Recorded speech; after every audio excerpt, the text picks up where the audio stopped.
Good evening, everyone. Welcome to the West Yorkshire Football Show and the first of our 25-26 season non-league shows that myself and Lewis Sale will bring you over the course of the season. How are we, mate? Are we well? All good, mate. Yourself? Good to be back. It is. It is. It's been a while. We kind of aimed to do some more of these non-league specials over the course of last season, and you know how life just gets in the way. But we are aiming to be a lot more on it and able to get these shows out to bring the best and the news stories from the West Yorkshire non-league scene. And look, as ever, it's a busy summer already, and we're only on what, the 4th of June. 4th of June, obviously some teams are kind of holding back and not releasing signings until the 1st of July when the I's are dotted and the T's are crossed. But there's many teams out there which are shaping up with their squads and players being released, players being retained, new bodies coming in. You know, pre-season for some of these teams is literally, a few weeks away as well. So, and we know what non-league's like. It's a moving beast. No 2 days are the same. We've only just seen tonight, already announcements being made, possibly more coming as well. So it's one of those that it feels a little bit like transfer deadline day on the Sky Sports and stuff like that. But for non-league, it pretty much feels like that every day, doesn't it? Yeah, absolutely. Yeah. Well, we're gonna hopefully as well over the course of the season try and hear from managers from various sides up and down the pyramid from our region. And tonight we are kicking off no differently. We have to like to say that joining us is the Bradford Park Avenue head coach or manager, as the proper term for non-league football gaffers, I think. Craig Elliott, how are you, mate? You well? Yes, very well, thank you. Thanks for taking the time out of your evening to join us on the West Yorkshire Football Show. I'll start, Craig, with kind of just repeating what I've just said, basically. I imagine for you, this is an extremely busy time of year. Yeah, it's funny. People say, "I bet you're glad for the season to end. You can have a rest." And I think most managers in non-league will tell you that's actually when you're most busiest. To be honest with you, in the summer, it don't stop. Obviously, getting players in, releasing players, organising friendlies, training, and making sure everything's in place. So it's been a really busy time, but rewarding as well. Obviously, we've got a lot done, and it was important that we've got a lot done early doors. So I'm really pleased where we are at the minute. Between the season's end and now, just how different is it? Because I guess, obviously, with players away on holiday for that short period and no real training as such, is it all just about sitting in front of laptops and keeping an eye on your phone and being in constant contact with possible arrivals? Yeah, I think there's obviously a lot of phone work, texting, phone calls, meeting players, meeting agents, and obviously it's important that you meet as many people as you can, have them conversations that the player's happy, that you're happy with what each other's saying, and then like you said, sometimes logistics of holidays and things like that can get in the way where you can't get signings over the line for whatever reason, and that can be frustrating, but like I said, it was important that we got going pretty early after the season finished, and we did that. And I've managed to be able to get a lot of work done in good time, to be honest. How did that feel, Craig, in terms of last season? Obviously, you came in and transformed some of that squad as well, and albeit the season didn't end as probably as what you hoped for, but it possibly gave you a little bit of extra time to assess that squad and see what you needed. Is that almost a bit of a silver lining for you? Yeah, I mean, look, I've been a manager 16, 17 years now, and to be honest, that's what I've done at every club I've been at. You go in and you usually take over a team that's near the bottom, so you stop the rot, you turn it round, and you try and get the club moving forward. And we did that to a certain extent. I agree, I'd like to have been a bit nearer to the playoffs towards the end of the season, but different things happened to us. But ultimately, we did stop the rot last year, but I knew, obviously, and it's no disrespect to the lads from last year, we needed to improve, and we need to improve quickly. And like I said, we've managed to do that. And usually the second phase at being at a club is then sort of trying to raise expectations for fans and volunteers at the club. We've done that with some big signings, and the next bit is always the hardest bit, and that's getting good results on the pitch, and trying to bring success as quick as you can to the club. What's it been like, Craig? Because with respect, and I know we've obviously got to know each other quite well, but like you're one of the well-established managers in the West Yorkshire region. Non-league is your bag. You're a bit of a non-league geek in our region, so you know the players, you know the teams, you know the managers. Yeah. How is that playing in your advantage? Is it playing advantage or playing a disadvantage at this time of year? And is it one of those where people are coming to you to maybe offer players or say, is this player available? What do you think of him, giving references? Yeah, I mean, look, talk can be cheap sometimes, and I could ring a player and say, "Look, we want to do well this year. We want to get promoted," but they need to see actions. Really, I think it's so important. Again, I'm trying to rely on my experience that it's so important for everybody at the club that you make one big signing to start with. That really shows your intent to the fans, to other players that you want to bring in, and I think signing Marcus Carver as early as we did were really important, because then that shows that we're not just talking a good game, we're actually sort of delivering. And I think a signing like that then encourages other players to want to join. The fans sort of want to get on board, the volunteers want to work a bit harder and contribute more. And like I said, it's raising expectations. And with my knowledge in non-league, you're right, I know every league, I'm a bit of a geek, and it's then trying to put them sort of meat to the bones really, and sort of work through the spine. And we've managed to do that, and one by bit, we've got some good players in. And I'm really pleased that these lads have come in and trusted what I'm saying, and seen the vision of what we want to do at BPA this year.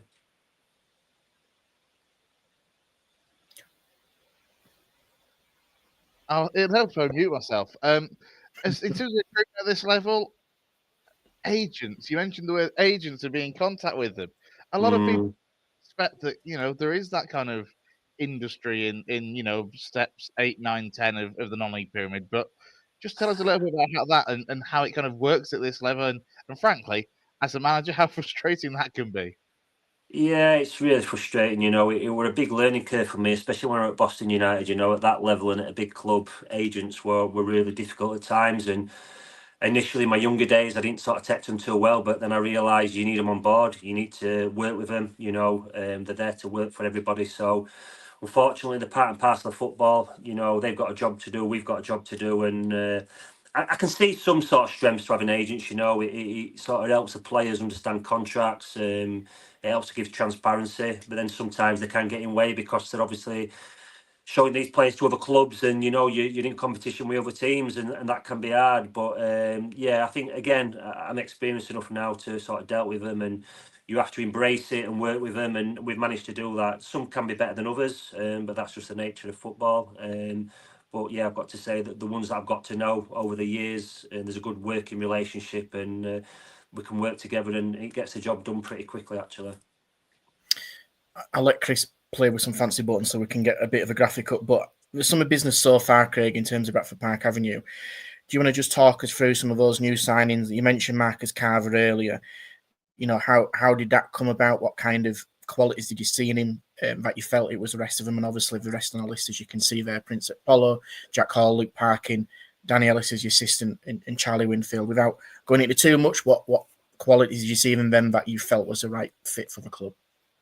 Well, initially, obviously, I knew the spine of the team. It goes without saying, at any level, it needs to be strong, it needs to be experienced, it needs to be reliable. And I tried to work from front to back this time, actually, because I felt like that this league, you need to have a person that can be a target man, can score goals. And I thought Marcus can do all of that, really. I've obviously come across him a lot from his Chorley days, Southport days, from playing against my teams. And he's so hard working, and his enthusiasm sort of runs through to the rest of the team, and we'd been in talks with him since, I think, sort of February actually last year, and I kept in touch. And I think, again, some players get to a stage where they just want to play, they want to be the main man, and we could sort of give that to him, really. And yeah, like I said, he was the first start, and then you sort of work down. And I think you're looking at Jack Hall, keeper, another important position. I think me and Carl obviously talked, and we were so impressed with him when he come in. And people don't often see what players like off the pitch, but such a great lad as well. You could see he was so grounded, so hard working, and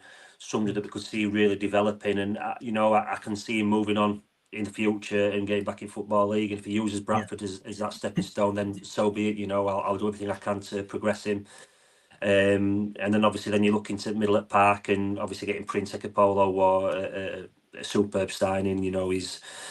It gives you that stature, that presence, the physicality that you need, especially in our league as well. I think we know at this level there's sometimes not much football played, and you need to have that physical side to your midfield, and it'll bring all that quality. And and also we're lucky enough to have had Mark Beavers as well, who we've kept from last year. So he adds to that spine, and you can see straight down there there's a good solid base there to build on. And and then we sort of try to work on the flanks then. And young Charlie, obviously, really highly recommended. I watched him myself a lot last year. I did a lot of research on him, talked to a lot of people, and again, another lad that there's a lot of potential to come and sort of kick on.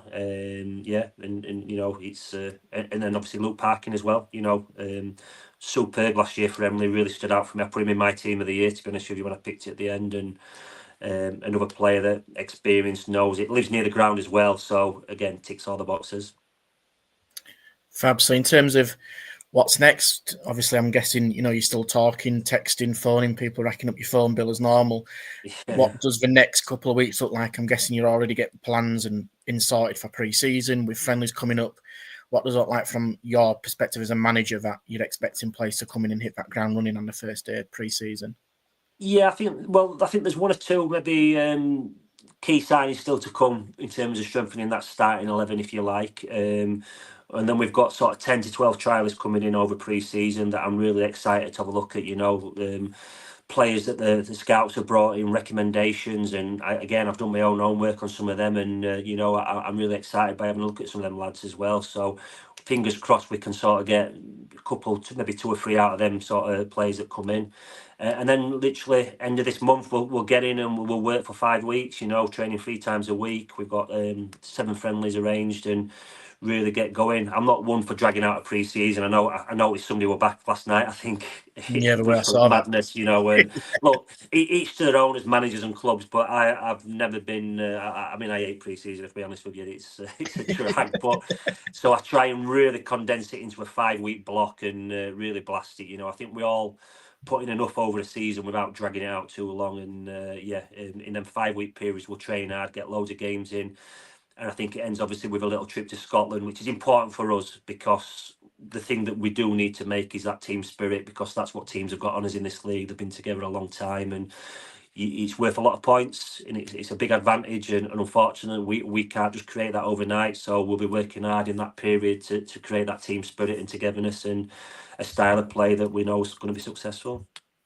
One of the other arrivals, of course, from the summer is not just on the pitch, but in the dugout with you as well. Of course, Danny Ellis, who, Yeah. you know, to be fair, you mentioned obviously how important it is to create that team spirit. Danny's been in some really good teams over the years as well. Yeah. What will Danny bring to kind of, you know, to your backroom staff, and what likelihood of seeing him on the pitch at times if need be? He can still play. Yeah, well, exactly that. Obviously, you know, he's still very fit and he will sort of help out as and when, and we'll need him to do that, you know, throughout the season, whether that's coming off the bench or maybe starting some games, you know. So, but he'll bring a real winning mentality, you know. He's always been a winner. He's played like a winner.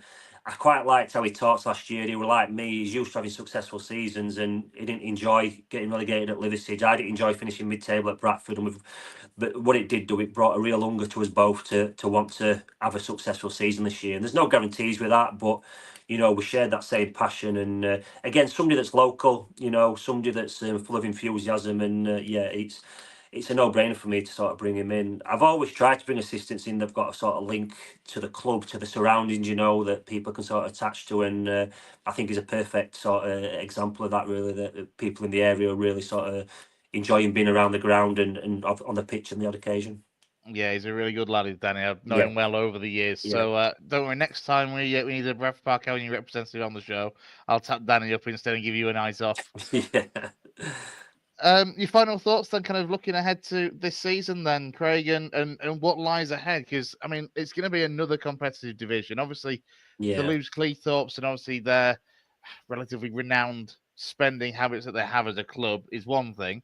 But to get, you know, the likes of Matlock and Blythe Spartans going down, it's just as mad, to be honest. You know, the fact that Blythe Spartans were a National League North side only a couple of years ago, so they need to rebuild. Matlock have always wanted to be quite big spenders, and it seems to be the case again this season. It's going to be a really tough league with, I think, another, besides ourselves, yourselves, another 6 West Yorkshire sides in as well. Yeah, I think it'll be a stronger league than last year. I do. I think the North East teams will be strong. There's quite a few of them now, you know. I hope they try and sort of pinch each other's players, and that might make some of them weaker. But I do think it'll be stronger. Like you said, Blythe and Matlock, big clubs in their own right. Emily's still in here, you know, they'll be strong again. And along with a few others, you know, Dunstan. So it's going to be a tough league. But look, any league's tough. Any league's hard to get out of. Any promotion's difficult to achieve. And it'll be no different next year. And my mentality will be the same as what it's been for the last 16, 17 seasons, is to be successful, to be challenging, to win the league. And if we can't win the league, we want to go up through the playoffs, you know. So, and it'll be hard, you know, but we're giving it everything we've got to do that. And like I said, be nice and positive. And I'm really happy where we are at the minute. There's no guarantees with what you brought in, but we'll work hard and give it its best shot. And I just hope we can put a smile on everybody's face really around the club, because it's not been a great few years for the club, you know. And I've got to say, since I've come in, I've been really sort of surprised at how brilliant it's been off the pitch, you know. Everything's in place. There's some really good people there, some good volunteers, and I just hope at the end of the season they get a bit of reward for all that hard work that they put in. Yeah, just before we let you go, actually, I'm going to bring in your sporting director as well, Tom McStravick. I mean, thanks for taking the time out of your evening, Tom, to join us here on the West Yorkshire Football Show. I mean, we've just been talking to Craig about how busy pre-season is from his perspective. From your perspective as sporting director, I mean, it's everything else you have to deal with besides obviously dealing with helping Craig out with getting players on the pitch. Yeah, I think, the big thing about bringing Craig in, obviously, lots of experience, successful, so I can trust him to crack on with that job, really. And I've really got to keep my finger on the pulse in terms of all the various different departments within the club and make sure that off the pitch we are as strong as we possibly can be to help Craig and the boys on the pitch. That goes from making sure our retail, our marketing, our communications, or the juniors, the academy, the people, the community activities that we're doing, and of course ultimately the finances are in check across the board. For me, that's fundamentally important. So it allows Craig and the boys to crack on and do the job really. So if Craig wants to spend a bit more, it's down to you to say yes or no. Well, it's time me to find it. Always try and find a way to find it. That's for sure. Because ultimately, look, any football club is about the first team, and I think we have over the last sort of 5 years, certainly since I've been at the football club, the first team has suffered because we've just been trying to build the foundations underneath, and I think now we're finally at a point where we've got the right people across the board in the right places. We've got good, strong, solid foundations, which ultimately, when we bring success to the first team, it'll be sustainable success, not just a flash in the pan one season sort of scenario. We want to build success over the next sort of 5 years. We do have a 5 year plan, and we are ambitious, so we do want to get promotions, within that 5 year period. And it ain't going to work if we haven't got the right people in the right places, and also a good, solid foundation in terms of finances. It's a different kind of job in it, working in football, as you chaps know, but obviously Craig mentioned there of what it's like at the moment, but it's one of those where you just can't let your fingers slip, can it, Tom, in terms of running a club from an operational perspective? You don't really have many days off. It's long hours. It's quite unforgiving. Sometimes, let's be honest, it's fair to say that, people get quite a bit of flack for stuff that kind of goes on. But, sometimes when it's good news, it's very rarely kind of commented. But it's something that just kind of ingrained, isn't it, to just keep on doing and getting the best for everyone concerned. Yeah, absolutely. I think, look, ultimately it's about making sure you've got the right people in those places and that people that you can trust to do those jobs. Because if you didn't, my job would be impossible, really. And I think what we have really managed to do across the board is turn a lot of negatives into positives, and there's a lot more positive talk about Bradford Park Avenue now, not just from a first team perspective, but across the board. We're really making huge strides in our community work through Matt Everett and the work that he's doing. And then we're really building strong, solid foundation in the junior program. And the next step now is obviously success on the pitch for the first team, which will hopefully bring everything together. Like, I just talked to two of the supporters today, and one of them's 80 years old and the other one's 75, and they are so enthusiastic about what's happening behind the scenes. And my door's always open for people to come in and have a chat. So if somebody has got something critical to say, I'm always willing to listen and take on board different ideas and everything else. But what I can say is that every single person that we've got involved in the club have got the club at heart and are doing this because they're passionate about it, and they're ambitious for our future success. So you're right. there will be mistakes made, and people pick up on that pretty quickly. I'm always the first to hold my hands up when mistakes are made. Humble enough to be able to do that. Feel safe enough in the environment that we're in and the people that we've got to be able to do that as well, which I think is critically important. And like I say, for the first time in the 5 years that I've been at this football club, I genuinely believe that we do have the right people in the right areas from top to bottom across the board. And that's so powerful and it's so right, you know. And look, we're not perfect by any stretch, but we've still got a bit of work to do, but we're definitely on the right path, that is for sure. And we certainly wouldn't be attracting the players that we're attracting now if everything wasn't right off the pitch. You know, we wouldn't have Craig beating the drum about what we're doing and everything else, and certainly, you know, putting his neck on the line to go out and getting those players. I certainly wouldn't be putting my neck on the line either if I didn't think everything was right. So, look, that's the nuts and bolts of it, really. A lot of hard work has gone in by a lot of people over the last few years, and now is the time to really get some success. And look, it's not going to be easy. You know, there's no magic formula here. It's not a case of just, you know, putting a squad together. Everything else has got to be right. Every single person has got to be on the same page. We've all got to be pushing towards the same things. And ultimately, some things will go wrong. We're going to lose games this season. You know, it is what it is. You know, we can't be, you know, falling off a cliff and thinking the world's going to end. You know, we've got to be really realistic here. This is a tough, difficult division. Not necessarily the best in terms of the football that's played and everything else, but it's hard. And, you know, we've all got to be together if we're going to get through this and get to the other end, which I do think we are. And, you know, we've got a pre-season trip away for a couple of days where the lads can bond spend a bit of time together and just you know, gel and bond. And in this league, that's massive. And as a club, that's massive because this club has been fragmented for far too long, from fans to staff to different departments within the club to the first team to just everything has just been all over the place, really. But now we've brought it all together. And I think we've got that value that we share of belonging, that everybody belongs now to this club, and putting success together for everybody. And hopefully, you know, this time next year, we're really looking forward to a season in the league above. And if not, we can reflect on a really successful competitive season, you know. And final one for me is obviously recently you've held the community events with the Avi Fest, and you got the nice shiny new things with new kits, and obviously for season tickets, which are one of the cheapest going around. And it's initiatives like that in it, Tom, that kind of hopefully, you know, retain those existing supporters, maybe bring back those supporters who were a little bit, you know, disengaged previously, but importantly attracts new people into the ground, and hopefully say support Craig and the lads on the pitch for the next season and beyond.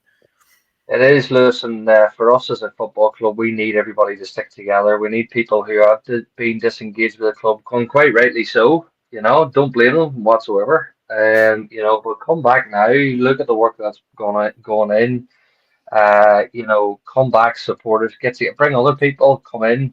But most importantly, as well, is bring other people in, bring new people in to the football club to come and support us. And I think now, you know, without being disrespectful to anything that's gone on in the past, and very much looking forward to the future.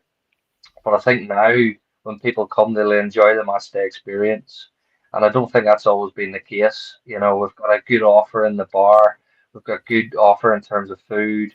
You know, there's a more vibrant atmosphere around the place. Next season, you know, watch this space in terms of a match day. There's going to be so much activity going on around the first team games. It's going to create a real buzz into the place, and ultimately, what we want is whenever people come, they want to come back.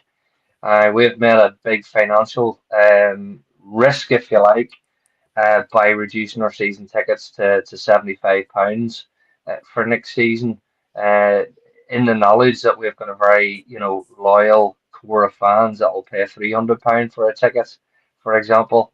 But we've reached a hand out there to say, come and support us. You know, we're Bradford Park Avenue. Come on the journey with us.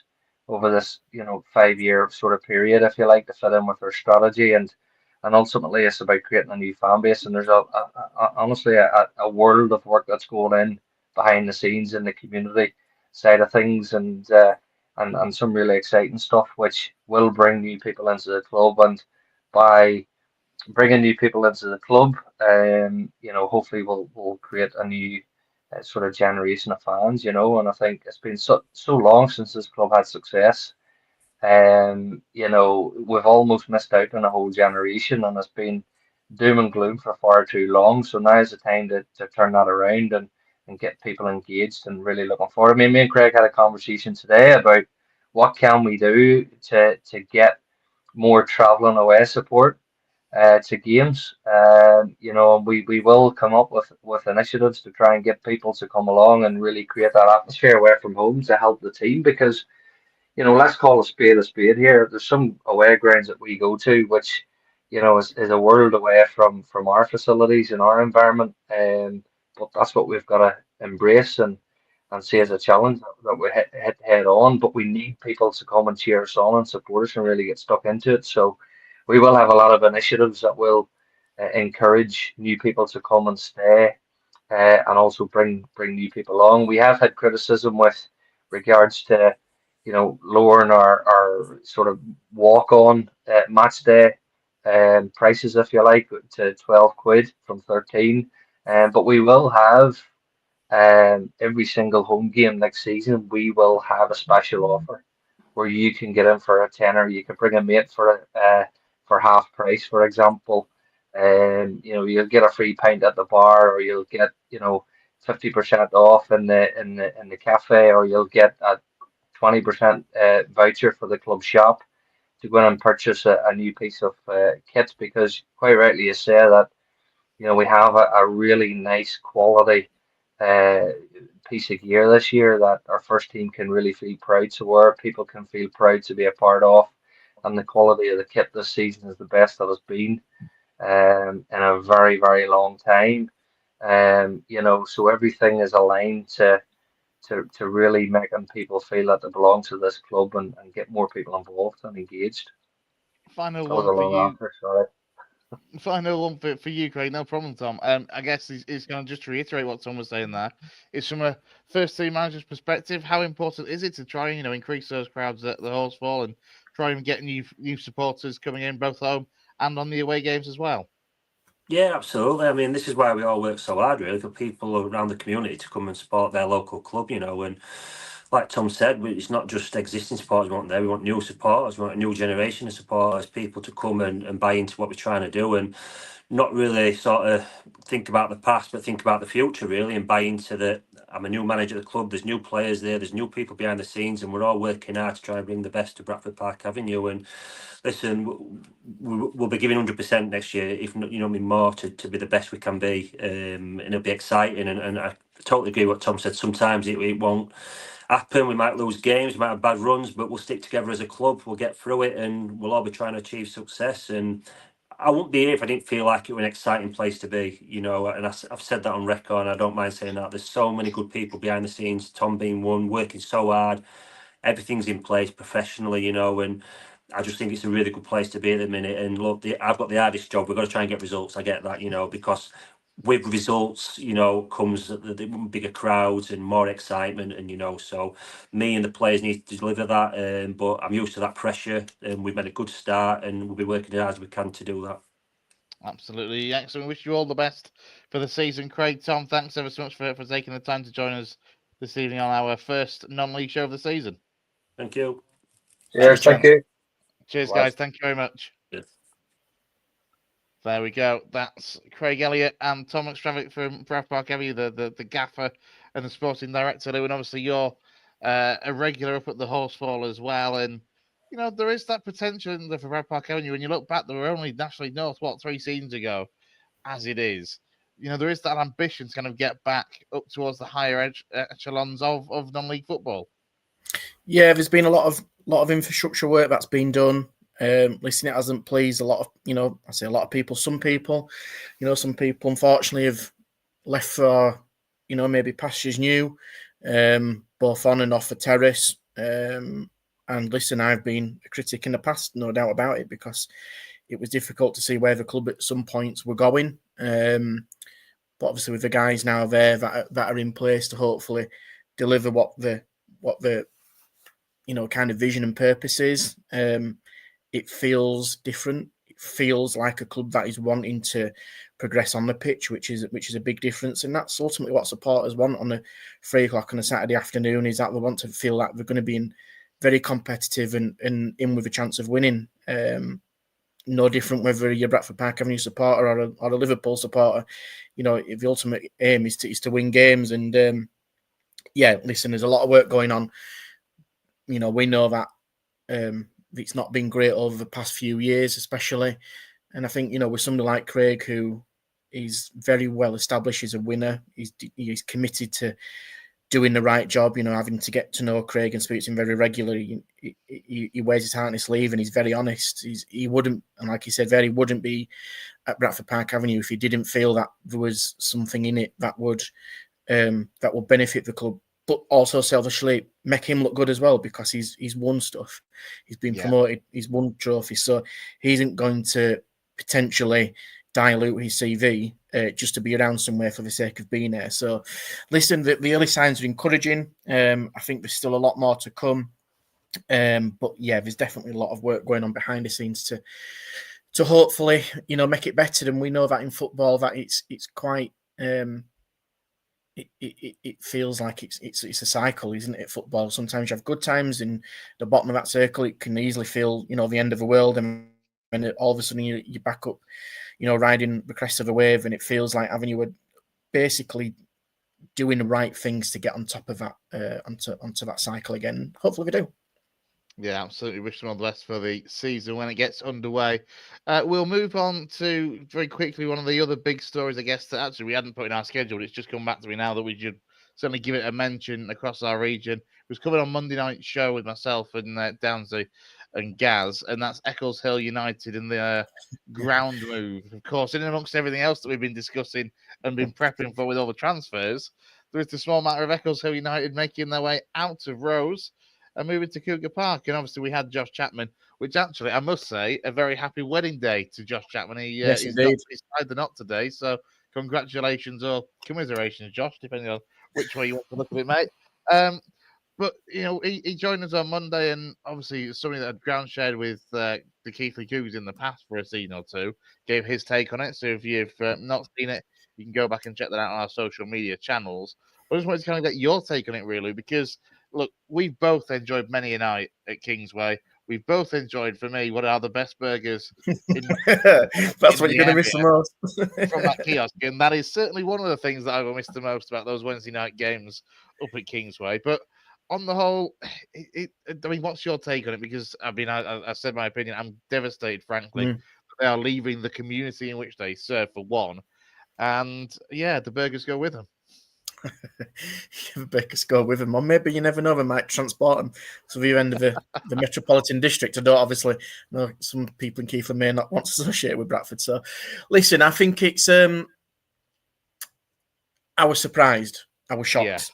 I think and that's not groundbreaking, but for a team to move from one end of Bradford to the other end of Keighley, it is a huge jump. And to ground share at Cougar Park with Keighley Cougars is one that I feel has shown in the past that it's had potential, but it's just not worked out for whatever reason. I do feel sorry for the community around Eccles Hill United in terms of it feels like it's not the same as Wimbledon being franchised to Milton Keynes at all. No, but it feels it's within its community now, isn't it? Yeah, it is in the heart of its area. It is, and I think there's going to be people. Is there going to be a range of emotions where people are going to feel angry, upset, really frustrated day by day, because it feels like there might have potentially been a bit of a missed opportunity where that could have potentially been a big thing for the club to be in and around that community where it is. It's quite niche in terms of being local to Bradford City. That area is not massively populated by non-league clubs in that area particularly. It's set aside a little bit. There's plenty of occupation in terms of people living in that area to really boost it. Unfortunately, for whatever reason and whatever that may be, because Bradford City might potentially be on the doorstep too close to him, or there's just not that feeling to go to Eccleshill. We have said, haven't we, that for me it's a club that, whilst it's certainly improved in terms of the social media output and that sort of thing in the last couple of years or so, that if there's a real potential for them to kind of where they are now, or as it stands, they're going to put themselves out there and become the Bradford City supporters' second club for those that are in the North Bradford area. I mentioned the other day the fact that obviously they're based in Rose, but the surrounding areas of like Bolton Junction, Eccleshill, Idle, Five Ends, etc. There's a potential catchment area that if they kind of really put themselves out there, and obviously I appreciate the issues with the bar, but there could have been things perhaps to resolve that. As I mentioned about Guisey, for example, they just got a license on their external kiosk to be able to sell alcohol, that way. Yeah, it just feels like it's a very big. Well, it is. It's geographically, it's a big jump from huge. Kingsway to almost 10 miles to Cougar Park. It is big. Let's be absolutely honest. Eccleshill weren't getting massive crowds, but I don't see them getting massive crowds at Cougar Park either. I don't know the arrangements at Cougar Park. We've seen the statements that have come out, in the local press about that. And let's not forget that Silson are riding a crest of a wave as well. Silson have been promoted this season. They've got a bigger catchment area in that area. There is a big housing development basically being built next door to the ground. Yeah. And at the moment, with respect, would you go and watch Silson or would you go and watch Eccleshill at Cougar Park, where there's very little association or relevance? You're probably going to go to Silsden. Obviously, Steeton have had the time at Cougar Park. That just didn't work out. And obviously, they've had to move to Marley. They're not in their own village. So, you kind of speculate of what does that future look like. Yeah, exactly. Yeah, exactly. And I think where it's difficult because we don't know what's going to happen, but it almost feels like in future Eccleshill might potentially either change its name or brand or whatever that looks like, because ultimately Eccleshill are not playing in Eccleshill. Let's be brutally honest, that's the case. How long are they going to be at Cougar Park for? There's nothing I've seen at the moment that has a definite time frame over when that is. And it's so hard because at this level in non-league, it's very difficult for clubs to survive. We've heard it there from the chaps of looking after Avenue that it's been very difficult in recent years, and we're talking about Eccleshill who have been at times 3-4 divisions below the likes of Avenue, so they're having to basically rely on the ticket sales, the burger sales, the programs, all that kind of stuff, and basically some people in the background of the committee helping them through the tough times. So it's weird because you do look at it if you are a neutral and you're thinking that's a bit strange, why they're doing that, but there's a lot of opportunity there to build something at Keighley Cougars and Cougar Park, but it feels like it could be quite a disconnect from what has been at Eccleshill United to what the future Eccleshill United might potentially be. So it will be interesting to see how it pans out. I've been at watching games at Cougar Park. It's very different. It's very different. The ground does swallow up the kind of level of football that's there and the attendance that's there. I've seen Steeton on a few times there. I mean, watch them on a cold Tuesday night against Chadderton when there was about 20, 30 people there. I was one of them, and it felt very lost. It didn't feel, albeit it's such a kind of historic stadium, but it doesn't really carry football well. I know there's been issues with the pitch in the past, so that's going to be a really interesting conundrum because at this level of football, games do get postponed because of the weather. There's no hiding that fact. I think at sometimes Steeton, I think almost like 3 or 4 months of not having a game at Cougar Park. So they've got that to contend with. It's going to be interesting. I listened to the debate. I thought it made some really good points. I thought Josh made some really fair points as well in terms of what does that look like for the future of the ground as well. I would say watch this space. I don't know anything, but it feels that it's going to be a very different Eccleshill United moving forward. But who knows? It could be a situation where they might just have to reset and get the house in order and maybe move back in 2-3 years' time. That'd be glorious. I'm not too sure whether that will happen. No, me neither. Will time will tell. And as I said on Monday night show as well, the invitation for anyone from Eccleshill from the Cougars that wants to come on be great and talk a little bit more about it. Maybe add a bit of extra meat to the statement that went out from the club. Would be great to get you on the show. Just get in touch with us here at the West Yorkshire Football Show. to do, and we're always receptive to kind of having people on to talk about these things. Let's turn our attention then and kind of work its way from the top down, I guess. And of course, another kind of ongoing story at the moment is, of course, FC Halifax Town. Of course, our sole National League West Yorkshire club, obviously with Farsley dropping out of the National League North last season. And for Halifax, in and amongst player departures, we've seen the likes of Adam Senior move on and go to Barnet. We've seen Jack Evans move on and go to Harrogate Town into the EFL, and one or two others depart as well.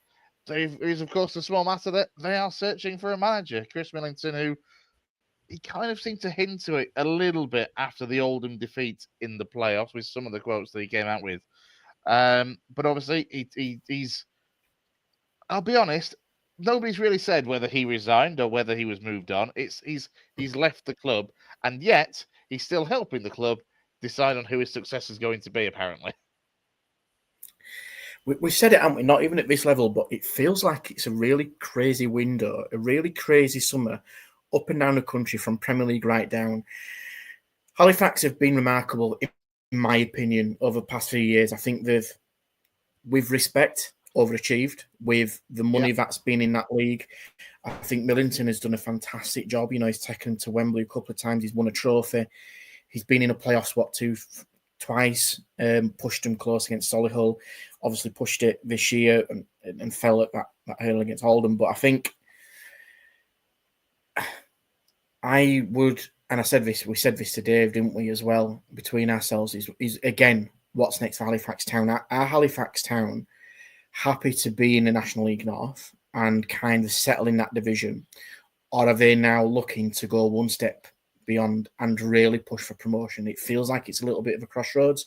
Millington is, for me, a very clever, very intelligent football man who knows the game inside out, can develop players very well, who gets the best out of the resources that are given to him. And it will be fascinating to see who walks into that job, because it's going to be a team that's going to be young, again, quite fresh, unless, who knows, there might be, I'm not saying again we know, but who knows, there might be extra investment potentially coming. So again, that changes the ethos and the culture around the club.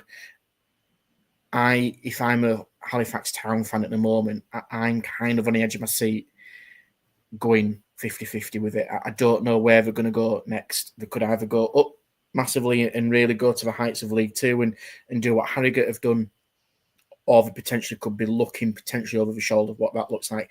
Interesting that Millington's involved in that process.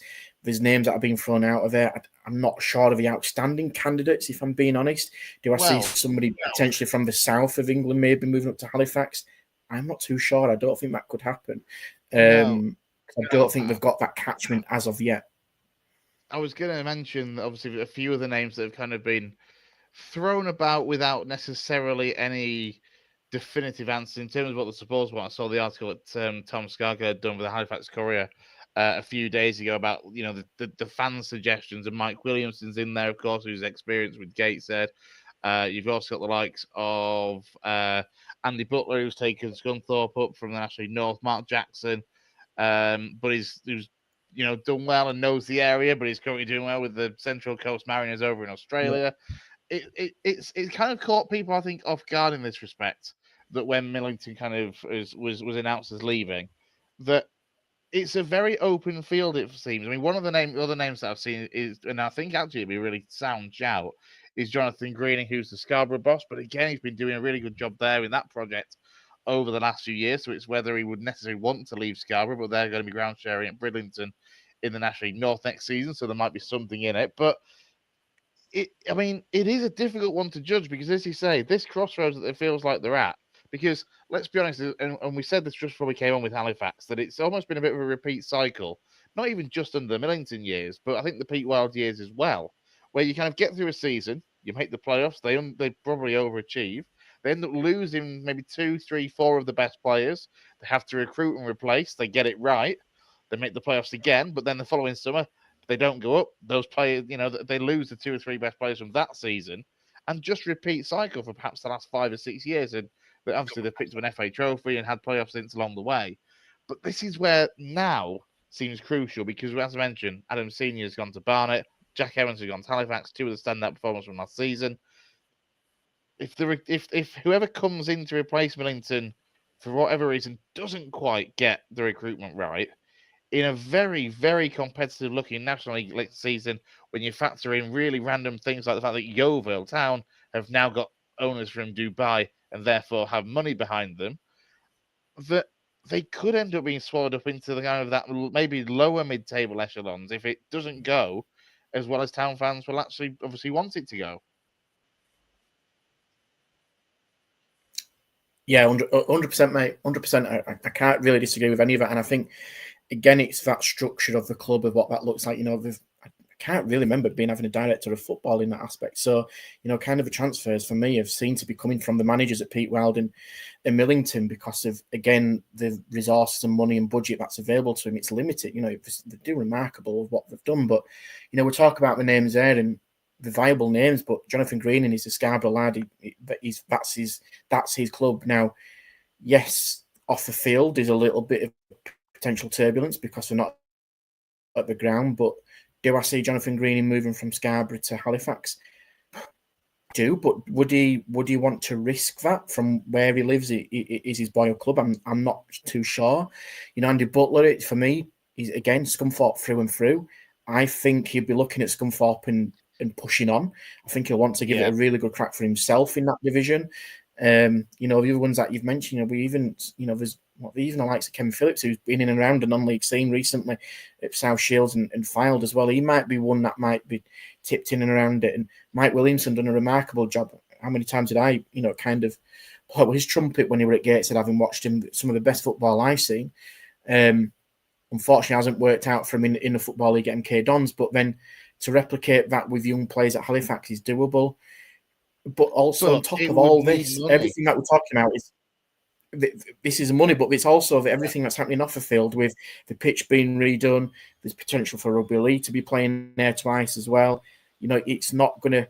It is home, but it's not going to feel like home as well because you've got other things that are happening on top of this. So I think there's a lot in the cauldron at the moment at Halifax Town, and it's one that is going to have to be sorted pretty quickly before, like you mentioned there, with some of those clubs that the potential could fall behind. Let's just quickly have a quick glance at some of those with contracts exercised. Zach Emerson, Florian Hartley, Jamie Cook. The big one, of course, that's recently been announced that isn't on the graphic is the captain and club icon, Sam Johnson, the goalkeeper, of course, who's made, I think over 400 appearances for FC Halifax Town. And, it's a massive part of the club to get him back on board.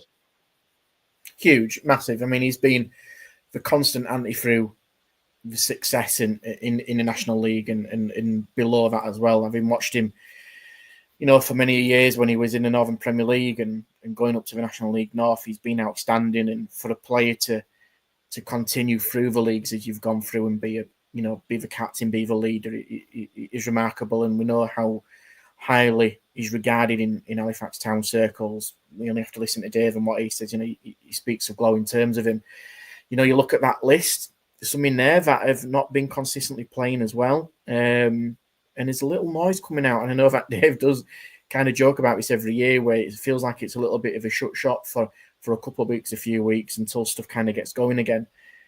But it feels like there needs to be some kind of momentum, some noise about what's happening, because, like we mentioned, all these ingredients that are in the mixer, there's a lot happening with a little bit of uncertainty. And you do look at what Craig said earlier in terms of revenue, and although the levels are very different, you probably want to make one marquee signing to really kind of get pulses racing. And Sam Johnson is well known to Halifax Town fans, but he's not that new shiny new toy that people want to grab hold of and get really excited for, and almost jump on the back of that.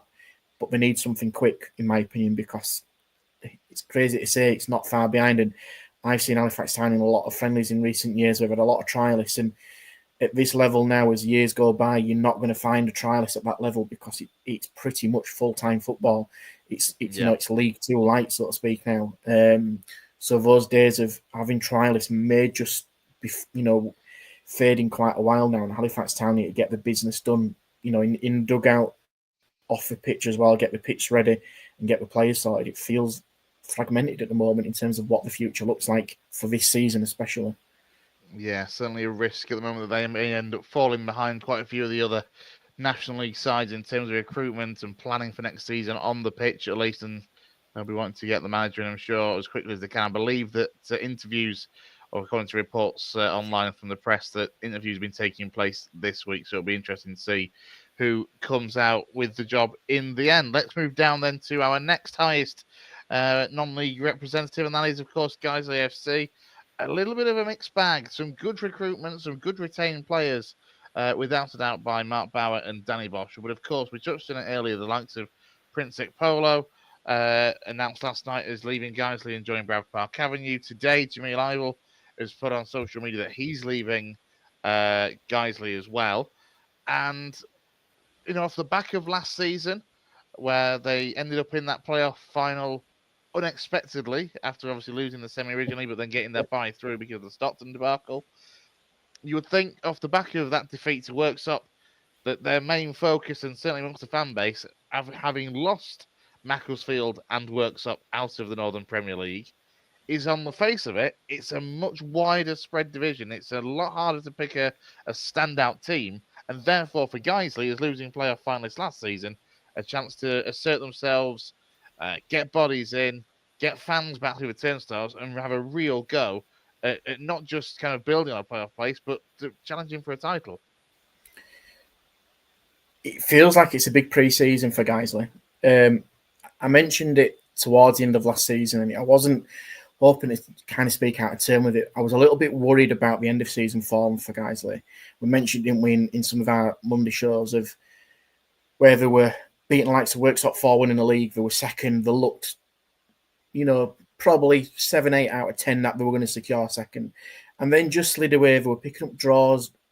That, yes, it's a draw. It's not a loss. But at that point in season at home, you'd expect them to win those games potentially and get 6 points and just have a little bit of a run. But it seemed to go the other way, and it concerned me. I called it out. Like you said, they got to that playoff final unexpectedly, which was bizarre. You know, listening to the interviews and kind of on the back of that, I think even Stockton by all accounts pretty much, you know, some of the players I think already knew there might not be in a final even though they won. And I listened to the commentary through the chaps on Guiseley radio, and it felt like it just felt one step a little bit too far, even though they'd done the job against Worksop almost 2 months ago. Yeah. I mean, you see what's happened this pre-season. You've seen some of the key players retained, but then you see the likes of Polo leaving, Jamila Beale, which is obviously what he's put on his social media only this evening as we speak. Lewis Whittam going to Worksop. You know, Lewis Whittam, who was a bit of a star boy with Guiseley when he joined, saw him at Liversidge in the past, you know, lit up Claiborne, felt like he'd got a really good move there. Then he suffered that horrific injury, you know, and there was a lot of funding done for him and to get him back. The crowd fund, was it? I think £8,000 that was raised by people around Guiseley Football Club to help Lewis kind of get himself back fit. Yeah, and almost, you know, he's trying to get himself back, and reading, you know, comments on the internet and social media, probably just never really kind of got going again. And he's got a good move to work. So let's be honest, would you rather at the moment play for guys in that division or go to a club like Worksop who are doing what Guiseley want to do? It feels like it's a sensible move for him. You know, it's a good opportunity for him. I think it's going to be a really, again, sound like a broken record, but a really intriguing one for Mark Brown and Danny Boschel to get that team together. We've seen a return list in terms of those who've stayed on with Longbottom. Jake Lawler, super professional. That's a really key signing for me.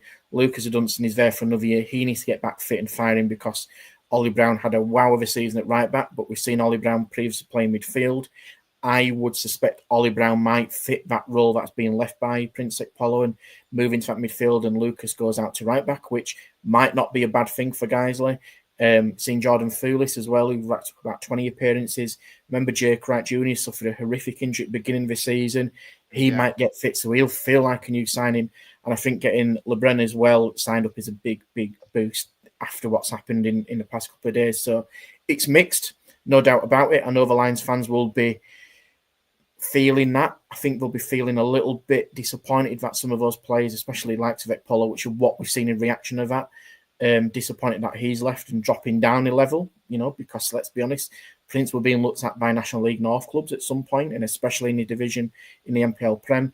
But again, it's one of those where I know what Bowers and Bosch are like. They're very tactful. They're very pragmatic. They won't go out and rush and sign players. They'll buy the right characters that fit their team. And they will get them. They'll get players. There's no doubt about it. They've got that track record, that proven history of getting the right players into the right time. It's again, how quick can they do that? Does it fit within the budget? And can they get them in through the door as soon as possible to hit pre-season? Because guys who have an opportunity, like you explained, Chris, is that they've got an opportunity to potentially get promoted this season. It feels more open than it did last year. Not saying it felt like a closed book in terms of what Macclesfield did. I didn't expect them to go as well as they did, which was remarkable. I expected Worksop to ironically get champions and Macclesfield got playoffs, and it was the other way around. But Hennisford have got a little bit of money behind them. For me, Gainsborough have recruited really smartly. Yeah.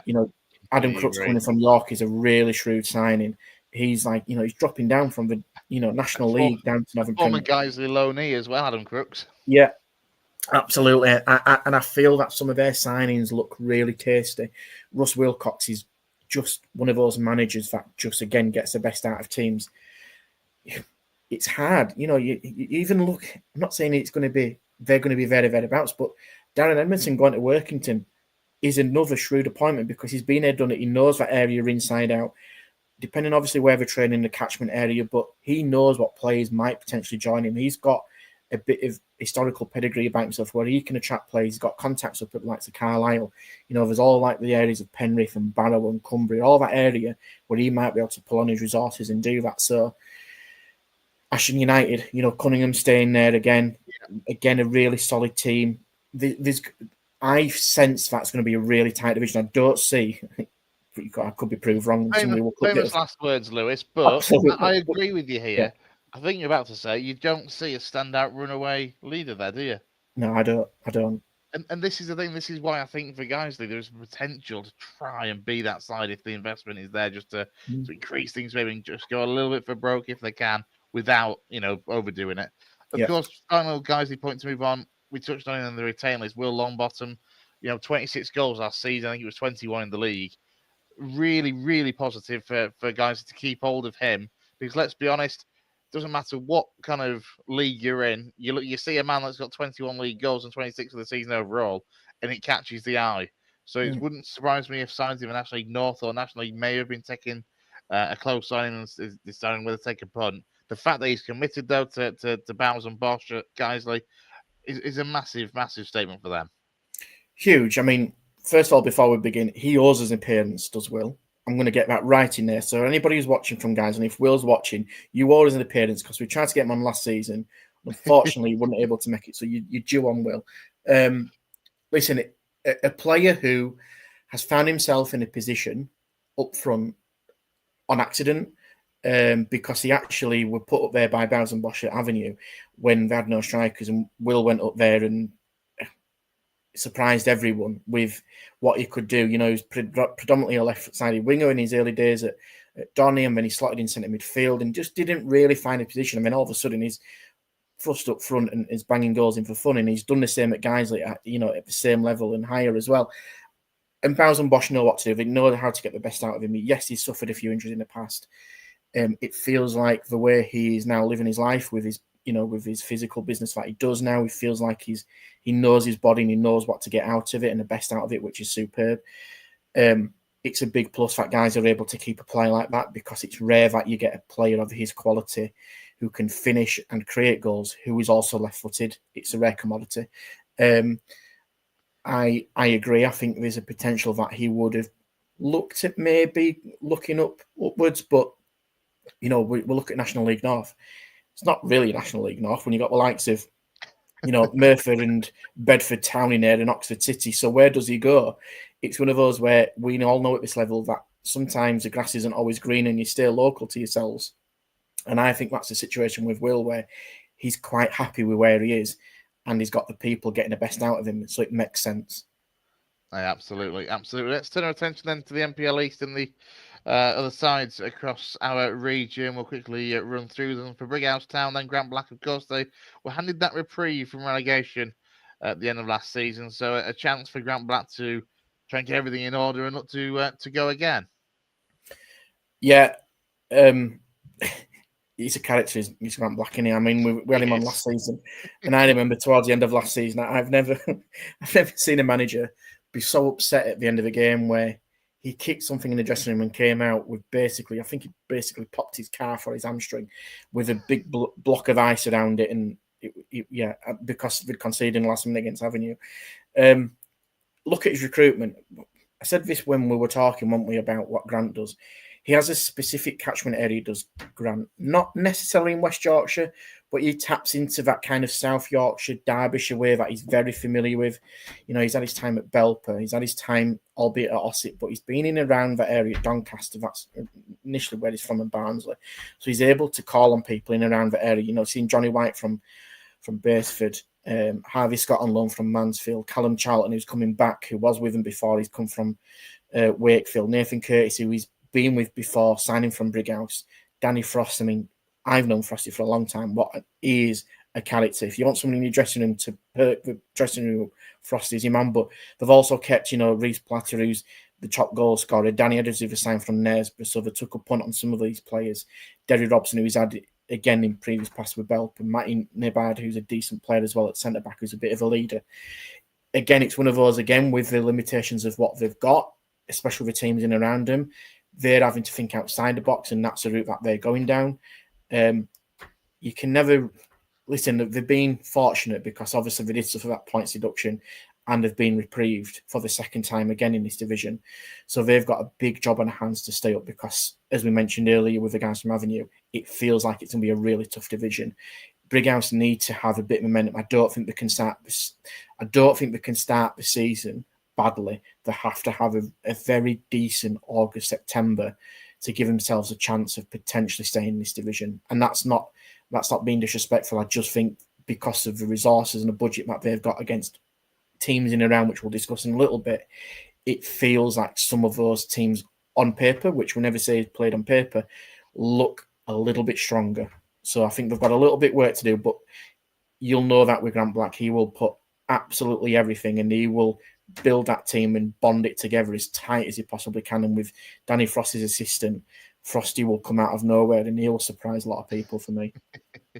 Yeah, absolutely. We wish them well. We'll turn our attention then to the next one in our region, and that is, of course, Emley, who were beaten playoff semi-finalists last season at Dunstan. A late goal it was to break Emley Hearts in that semi-final. But what a remarkable season for a start Richard Tracy's side had last season. Of course, newly promoted from the NCL Prem going into last season. And to have the campaign they did was a fantastic achievement. As you can see from the retained list, he's keeping that squad together of that core there. And they'll be looking, you would think, to, you know, hopefully make the playoffs again. You'd hope so. I've got to say what I really like about Emley, and obviously we know our colleague Steve Downs involved in a lot as well, that for me, they're one of the best well-run clubs in this region. They know what they want, they know what they want to do, and they know what they're capable of doing. Again, it's a really tight ship they run, but what they've got is a real togetherness. And I think there's a lot of teams, not just in around this area, but I would say across the country that could take a leaf out of Emley's book, where they have a really clear plan, a real clear vision and a strategy of what they want to do and how they go about it. They don't go crazy, they don't go spending massive amounts of money.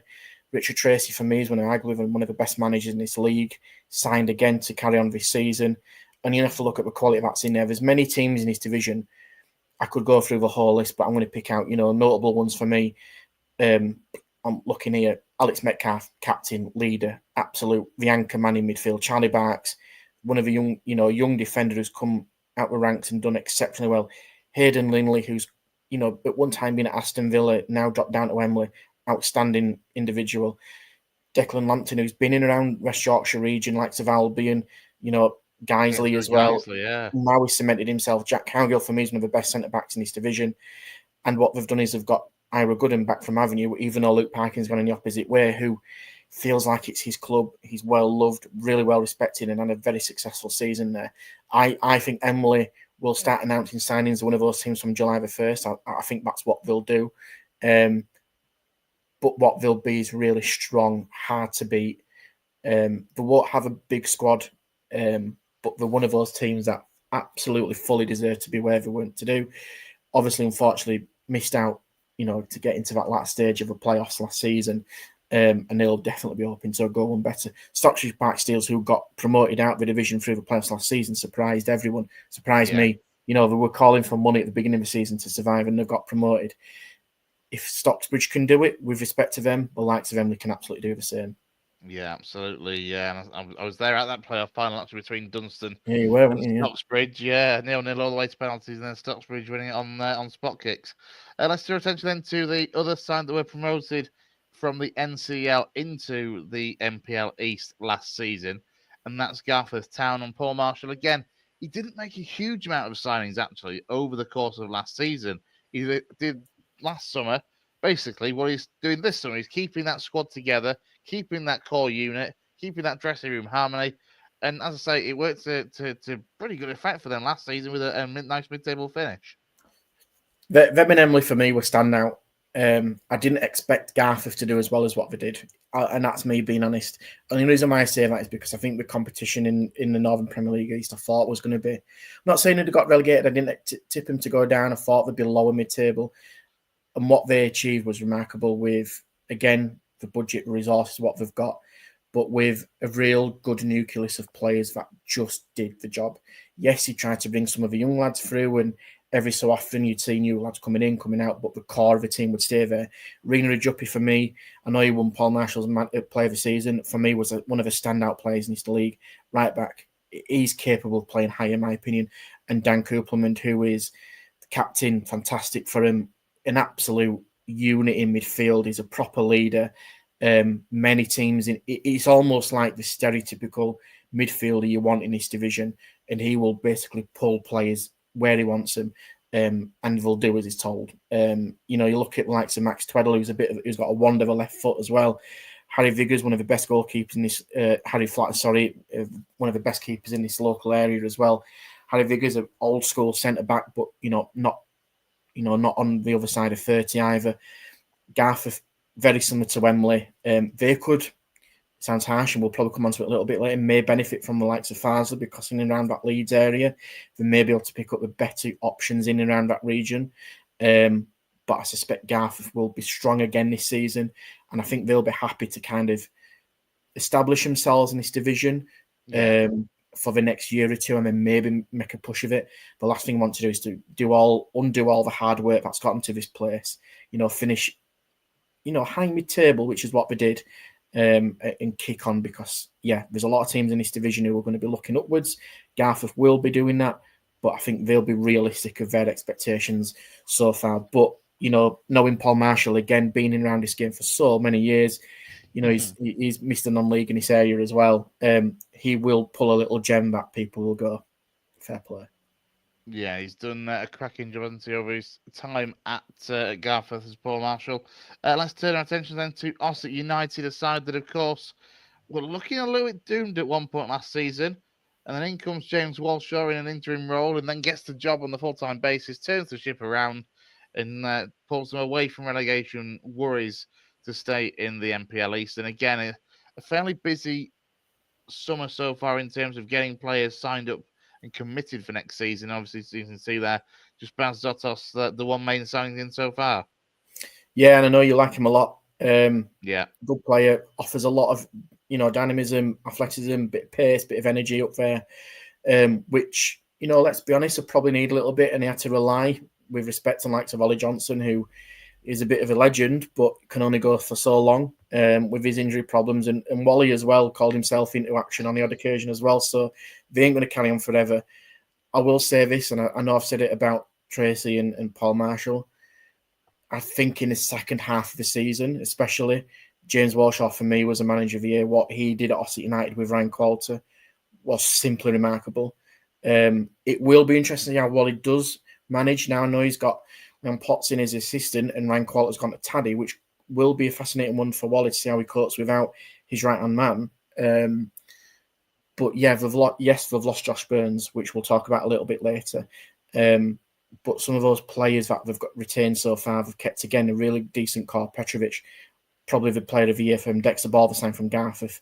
Bit of a quarterback position, really decent. Josh Askew, been there, done it. A leader in there. Joe Crosby, who was at Avenue initially at Taddy, really shone out at Ossett. Proper workhorse, scores goals. And for me, Ben Tweed is a bit of a number 10 who I think could go on to better things. That's no disrespect to into the league of what Ossett are at the moment.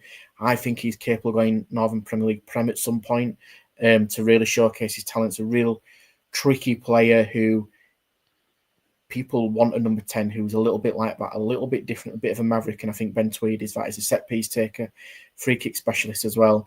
And yes, I've made a bit of inroads with Zotos, but I can't look past Walshaw. For me, he's doing a remarkable job at Ossett. Again, he feels like it's his club a little bit now, which is good for the group there, because they've had turbulent times. It's a big club. We talk about Ossett United, now where in the past, yes, they've merged with Albion in town, but they could easily and have done attracted 500-600 people, and if they get it going at Ossett, they could be an absolute beast to stop. And I feel he's going about it the right way as well. I expect Ossett to do better next year in terms of they did remarkable to finish where they did. But if they finished in that position next season, I think it'd probably be just as a good achievement as what they've done last year. Yeah, it's one of those, if they can kind of almost pick up where they left off last season, and say the second half of the season form, and to just kind of take that momentum into next season and have a good start, they could surprise a few folk, it's fair to say. Turning our attention then to Pontefract Collieries, and again, it was a mid-table finish in the end for Pontycalls last season, after, of course, losing their gaffer, whose name is just, pardon me, full stop, but he went to Cleethorpes. You can help me out on that one, Lou. That's it, of course, Craig Rouse. So, yeah, last season, a bit of a season of change, it's fair to say. But they just kind of kept themselves afloat.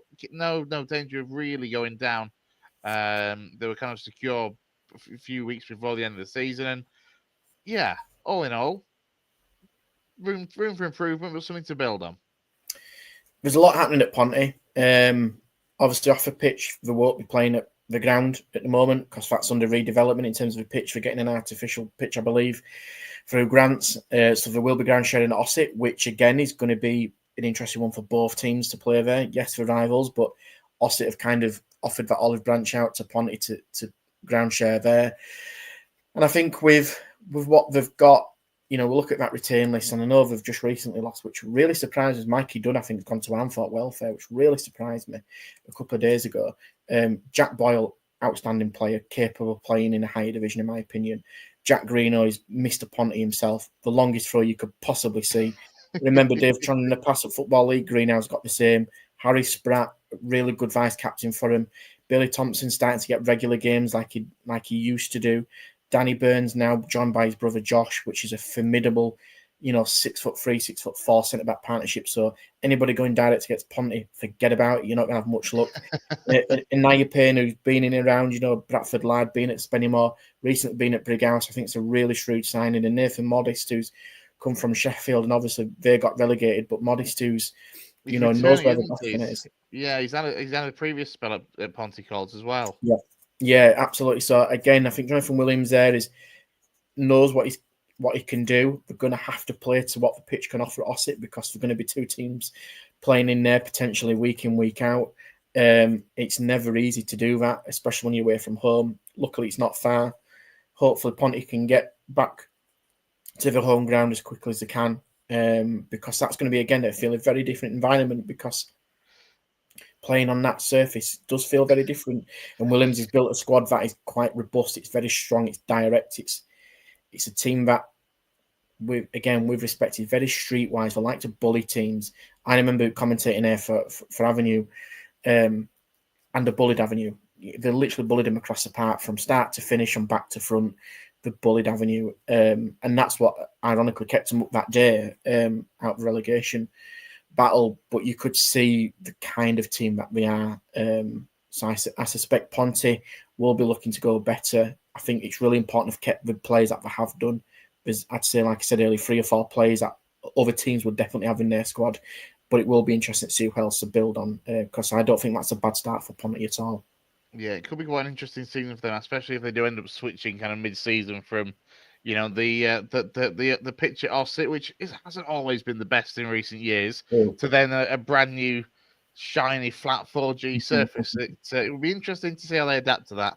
Final side then inside the Northern Premier League East for us is a new side to the division. A brilliant season last season is Matt Kavanagh's Silsden AFC, and again, it's a little bit slow on the signings, or very all quiet on the signings front so far. However, the retain list is potentially crucial, and some key names there that they've kept hold of. Of course, you know I'm going to start with this one. Cale Price knows where the back of the net is at this level.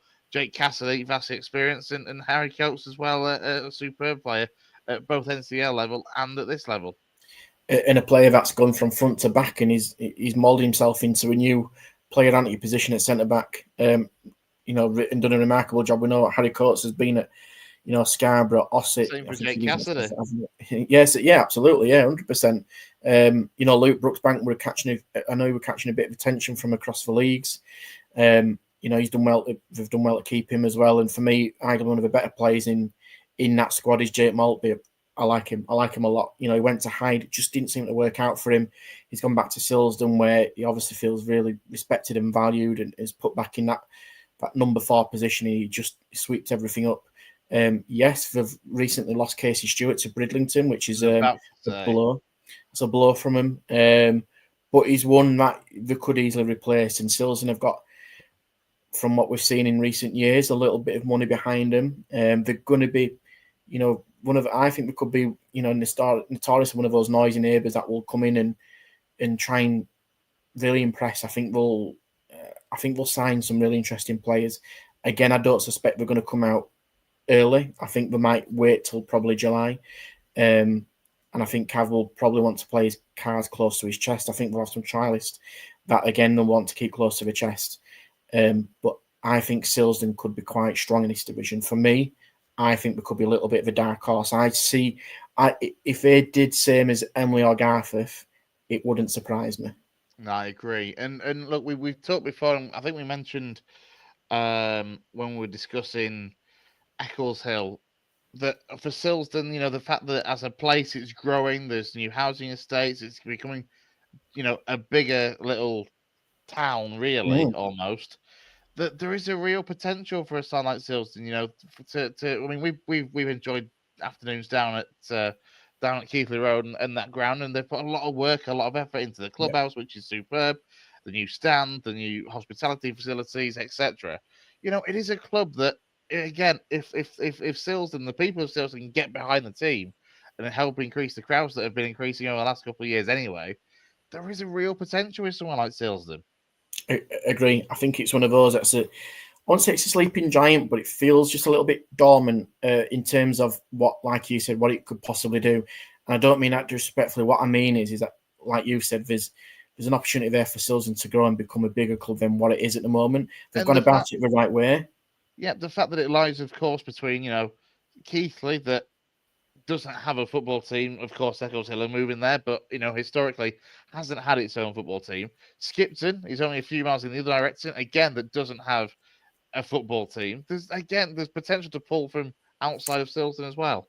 Yeah, I think you're right. I think they've got a market that they can shop in, which is probably bigger than some of the teams in the division, because they can look towards that northwest. You're kind of talking Colne, Skipton, Barn, Aldswick, as far as even as far as potential like Manchester Northwest, where you are kind of going in that direction where it's a little bit of a market which might be a little bit untapped that many people and teams in this division may not be aware of. And we know that Cav and the team are really well astute in what they want to do and what success they can bring there. I think people might underestimate Silsden. It'll be, again, one of those when signings are announced, and I know we'll talk about them. I think we'll start to make people stand up and notice. We know about the North East teams in this division, and I know that Craig mentioned them earlier. You have to look at likes of Redcar Athletic, who they've just recently signed Louis Johnson, who is either one of the best, if not the best striker in this division at Bishop Auckland. He's now joined a newly promoted team alongside Adam Boyes. We know what Adam Boyes can do in this division. Jason Jarrett, who's been at Spennymoor, has got, the likes of Stephen Thompson there as well. big established players who've played at a higher level. They're now coming into this league, and people might not be a little bit aware of them in our region, but when you're in and around the game and you know this league, there's some big hitters. You know, Bishop Auckland have strengthened their strike force, have really reinforced it despite losing Louis Johnson. Blythe Spartans will probably make a splash for it. My opinion, I could be wrong. I think Blythe could be slightly disappointing this season. But they've got the next door neighbours, Blythe Town, who've come up, who were a complete unknown quantity for people. Newton Aycliffe, for me, one of the best teams in this division last season. Yes, have lost Jake Pettyjohn to Stockton, but in terms of transition from defence to attack, one of the best teams I've seen. Ashington, a steady concert, might struggle for me, but again, it's never an easy place to go, especially on that pitch. So when you look at the likes of Silsden, many teams around that region probably might not know what they're capable of doing. This is going to be the key thing, and quite an interesting thing, I guess, because obviously, as you make the fair point, there's a lot of the northeastern sides that won't know a great deal about Silsden because they've been playing that northwest counties league for the last few seasons. Obviously, Silsden will know all well and good about the rest of the West Yorkshire sides, but of course, it's going to be a little bit of a exploration season, I guess, not just for the squad and for Cav and the backroom staff, but for the supporters as well, because it's going to be quite literally a whole opposite side of the country that they're going to be going into, some brand new away days. And that will either prove to be, the fact that it's a little secret weapon for Silsden, or actually quite difficult. It's going to be interesting to see how it plays out. Yeah, and I think they're going to have to do the homework. There's no doubt about it. The teams up there in the northeast are very strong. It's such a strong league. Oh, region, on the whole. I was at that final between Newcastle Blue Star and Blythe Town, and there was 2,500 in that one. The vast majority were very much expecting a Newcastle Blue Star promotion, and Blythe Town on the evening really dug at it, got a late equaliser, and then won it on penalties. So they're going to be no pushovers either. No, and again, one of those that people are not really going to know about. So every team's going to have to do a little bit of digging and research of what they can offer. I think this next season is going to be big for a lot of clubs in this division because it's not easy to get out of. Matt Locker signing some incredible signings for this level. We've not even talked about Matt Locker. Who they've signed is simply remarkable in terms of the players that were signed. Diego Di Girolamo, who were at one point tipped as the next big thing at Sheffield United. They've got Tom Elliott, Josh Granick signed. Literally, they've signed, I think, half a Buxton team from last season. And what they are spending is eye-watering. Honestly, there's teams. I don't think this level of football has possibly seen some of what's allegedly going around. Honestly, I would suspect probably their budget would maybe be 4 or 5 times more and the rest of some of these teams in and around our region. So that's that's the beacon that you've got to aim for. Some clubs are going for it. Some clubs are probably going to have to be realistic of what they can afford and what they can do. But yeah, you look at the teams in this division, some big teams in Cleethorpes won it last season with a very strong squad without being spectacular. And they could arguably be quite steady mid-table next season in that division above. Do I see anybody running away with it? If there's anybody going to do it, you look on the outside going, Matlock are going to do it. But there's teams that are recruiting really well. You look at Avenue, recruited decently so far. Dunstan have signed the best player walk from Concert last night. Dunstan is, with respect, just not the best place to go in terms of the cracking. I love it. They're a nice little ground, but they are what they are. They are very. They use it to their advantage. That playoff final, and the one we're not going to use was hostile. Yeah, and they use it to advantage, and that's where a lot of the North East teams do what they do. And listen, who I support, and from family up there, and I love it up there, but they make it for their advantage. And I think there's some teams in our region that could do similar to what the North East teams do, because it does feel very different in terms of when you go to the North East and you're playing teams here. There's a very different atmosphere, feel about it. And I think some of our teams probably need to look at some of those clubs and going, if we do something similar, we could be just as successful. And this has all come about since the Northern League has kind of changed the whole, allocations, regions, and all that kind of stuff. We knew this was going to happen 5-6 years ago, and now we're seeing this division pretty much half and half between North East and Yorkshire. We've lost Carlton Town, we've lost Belper, down to the Midlands as well, and they're two really good teams. So when you look at the teams that are coming in, Matlock and Blythe Town, Silsden, coming in for those that have been relegated with Sheffield, I'd argue with a stronger than Sheffield. I think Carlton and Belper were horrible teams to play against last year, if it really were. But those teams coming in are probably just as good, if not potentially better as well. So it doesn't get any easier for these teams. And it's going to be, again, like I said earlier, with those signings going to be made to get everybody together, because you've got to start well. If you start off battling this division, I don't care who you are, it's going to be a really tricky season for you if you don't get off to a good one. Yeah, absolutely. Let's turn our attention then, as we get close to wrapping up, to the NCL. Of course, the Northern Counties East League, and both the Premier Division and the Division 1 are looking particularly intriguing. Of course, Liversedge, who went down from the MPL last season, are adapting to a new life under Danny Forrest, who of course made the move from Thackley to Liversedge. And with that, there's been a bit of an influx of signings into Danny Forrest. So we'll start then with Liversedge. And as you can see, some big names there. One or two that you knows particularly well, of course, from Thackley that have made the move across to Liversedge. But one or two as well that you look at, the likes of Ethan Kachosa, who was very well rated at Pickering Town last season, a tricky winger, and he's in through the door as one of the new recruits. It's going to be fascinating what Foz and the guys do at Liversedge, because they've now got a team, and with respect to the infrastructure at Thackley, who I've got a lot of respect for. I think they've done remarkable, and hopefully they do under Jamie Price. It feels like they've taken a next step in terms of what's available in terms of budget and potential, because they're now able to probably flex the muscles a little bit more. Josh Grant, I think it's a super signing, really experienced, really streetwise, got all the know-how in his local area. Malachi Philippe, I've seen at Golka, I rate really highly. Probably one of the quickest wingers in this area. Yes, he suffered an injury last season at Golka, but having previously been at Barnsley, he's absolutely rapid. Keelan Swales, again, being in around his local area, finished last season at Wakefield and wowed everybody there. He's got the ability to probably play higher. Dan Hartley, old school defender, just does the dirty stuff. Been there, done it, knows Liversedge, will get the job done. I mean, like I say, we've got the numbers from Thackley, Ben Greach, Brooksbank, who probably could have either played in the Northern Premier League East. Ross Daly, who's been there, done it, won trophies, promotions, been captain. Great signing. Knows Foz very well. Yeah, I mean, I love Dales, call him an on-league pearl, and I still will do for various reasons, because he's absolutely like the younger version. Finn Donovan, again, got all the potential, has to kick on now. Anthony Brown scores goals for fun. Alex Woolerton, ex-York, ex-Leeds Academy lad, who used to be at Liversedge, had a bit of a break and he's coming back. And retaining, the both Atkinsons as well. Joe Walton, who missed Liversedge.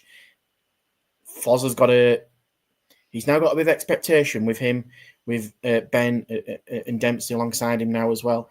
They've got, I think, a bigger expectation to go up. People are tipping them to fly that league. I wouldn't say they're going to fly that league, but I'd be surprised if they didn't get promoted. Yeah, I kind of agree with you. We'll no doubt get Danny Forrest on in weeks to come. Yeah. Friend of the show, of course. So it'd be good to have him on and get his take. I'm sure he'll be playing it down as much as he can, as any manager would. These are just a few then of the other key signs that we've seen across our region for both sides in the Premier League and 1 or 2 as well in Division 1 as well. And Albion Sports, as you can see at the top of the list, have been particularly busy. Talent and Lovu coming in from Eccleshill, and for Eccleshill, it's a little bit of a blow actually to lose the captain who's been there for a few years now. Big fan of Talent. Yes, he's played a couple of places recently in our local area.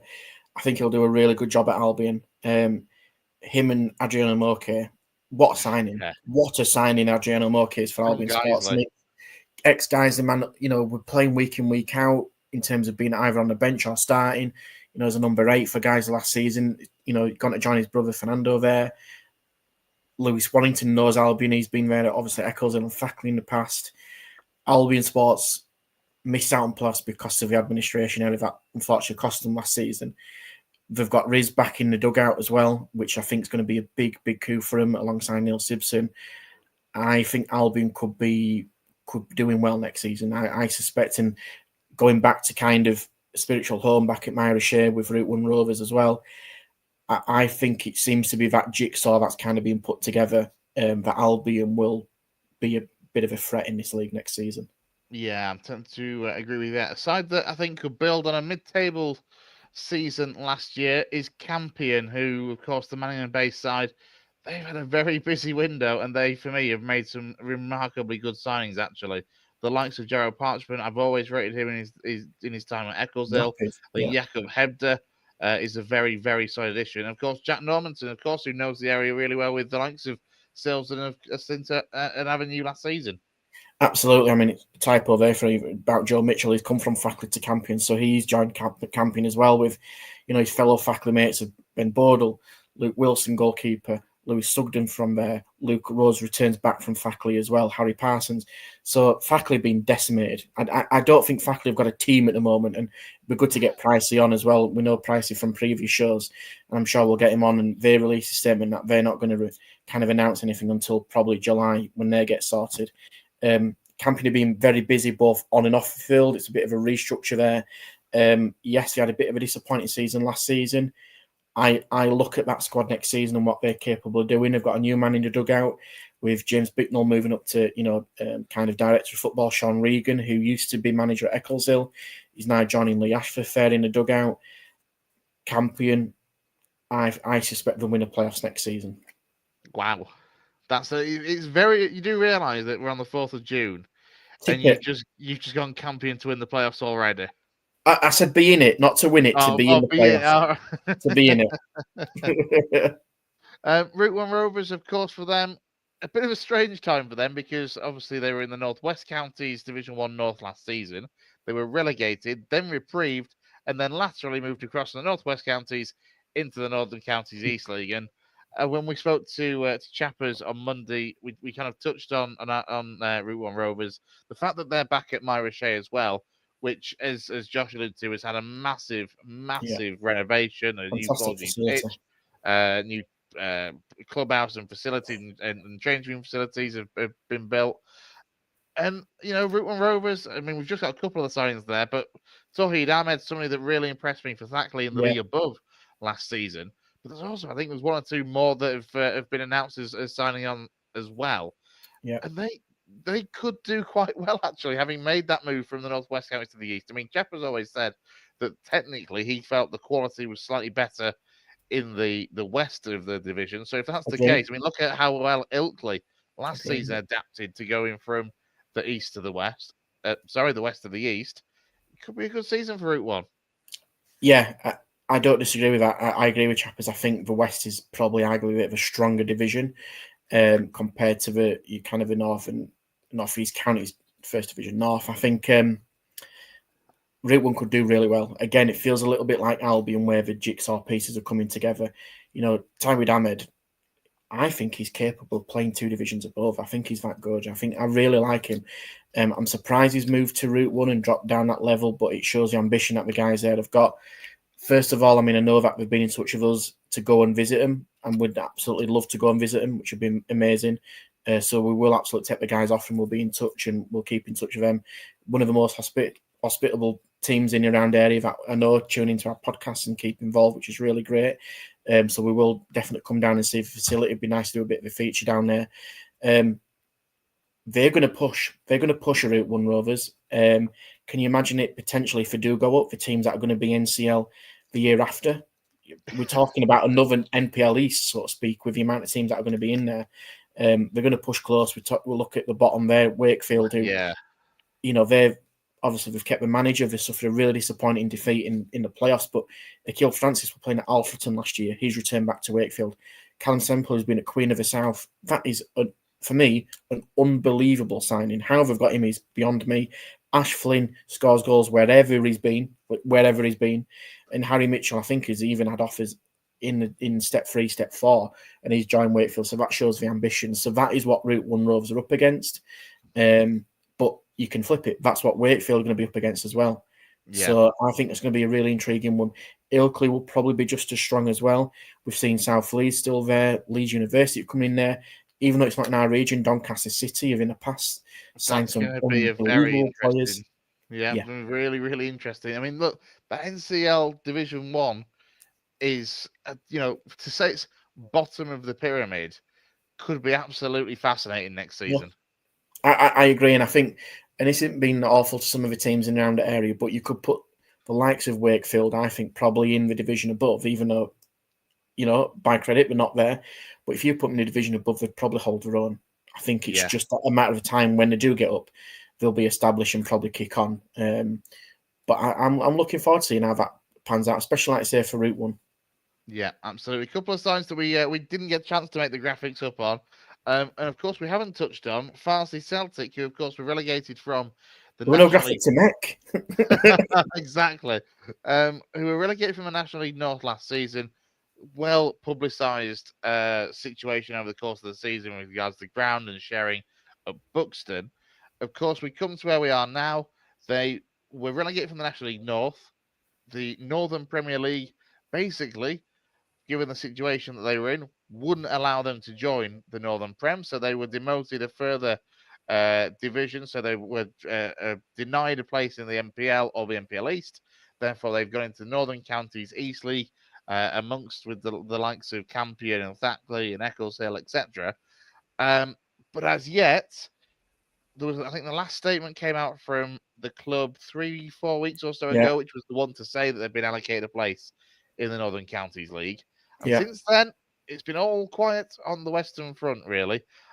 We know that David Stockdale, the gaffer, was basically managing with academy players and youth prospects in the first team games last season towards the end of it. And it's, as I say, it's still all quiet at the moment.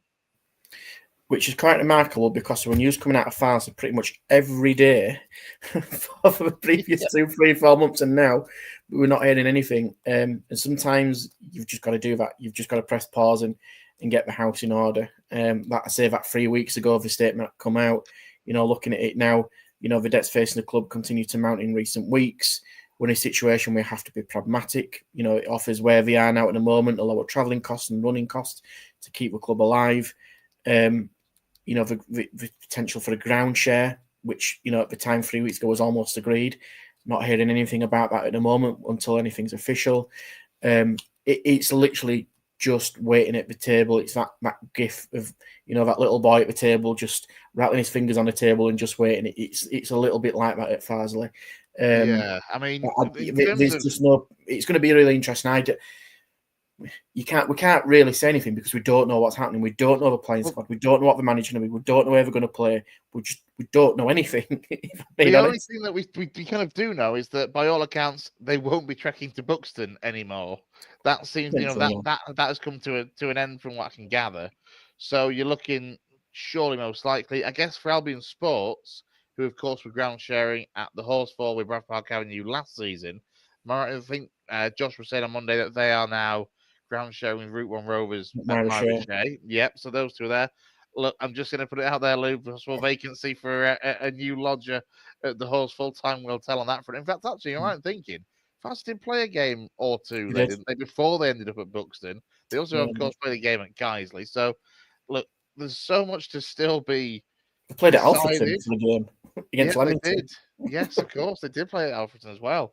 There's so much for Farsley that's still unknown. Like, I believe David Stockdale is staying on, but again, it's been that long now since we've heard anything that you kind of doubt whether that is going to be the case.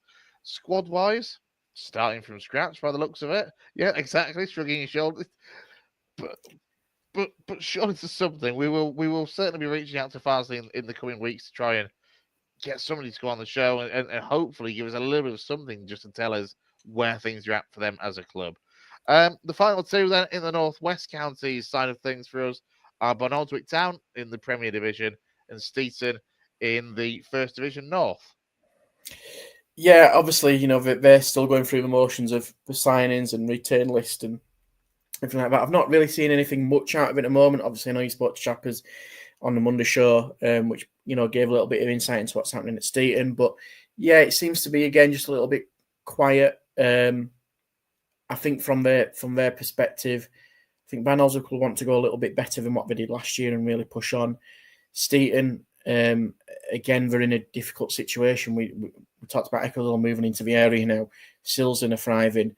Steaton are up against a little bit of extra competition now to get players in. They'll want to be a little bit safer than what they were last year.